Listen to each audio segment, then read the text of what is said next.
presented by Abdul Akila Entertainment.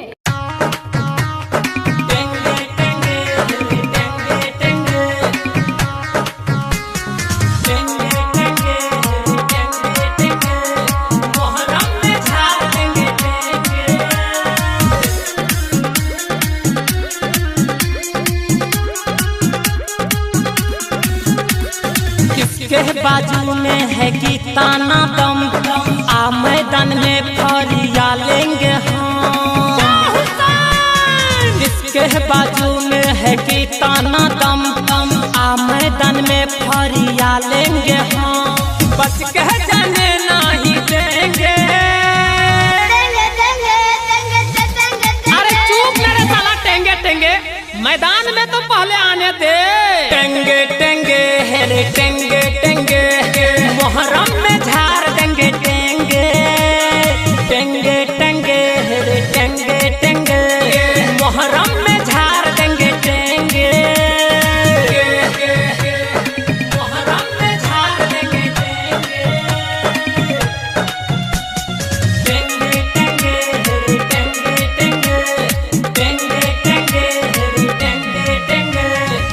सर पे हुसैन सवार हुआ है रे, सवार हुआ है।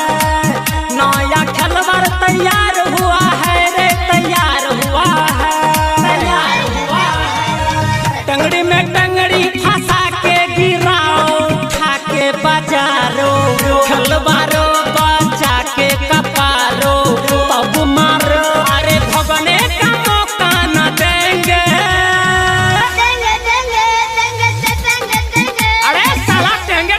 बड़ा में का साला मूड खराब कर देंगे। टेंगे टेंगे हेरे टेंगे टेंगे, मोहर्रम में झाड़ देंगे टेंगे। टेंगे टेंगे हेरे टेंगे टेंगे, मोहर्रम में झाड़ देंगे टेंगे। मोहर्रम में झाड़ देंगे टेंगे।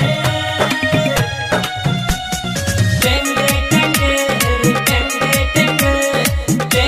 टेंगे, टेंगे टेंगे होगा इस बार दो पार्टी है रे, दो पार्टी। आओ हमसे तुम सीखो लाठी है रे, सीखो लाठी, सीखो लाठी। ऐसे पकड़ो रे, ऐसे घुमाओ, फिर ऐसे घुमा के यूं करो, फिर ऐसे घुमा के यूं करो। अब्दुल अकेला से डरेंगे।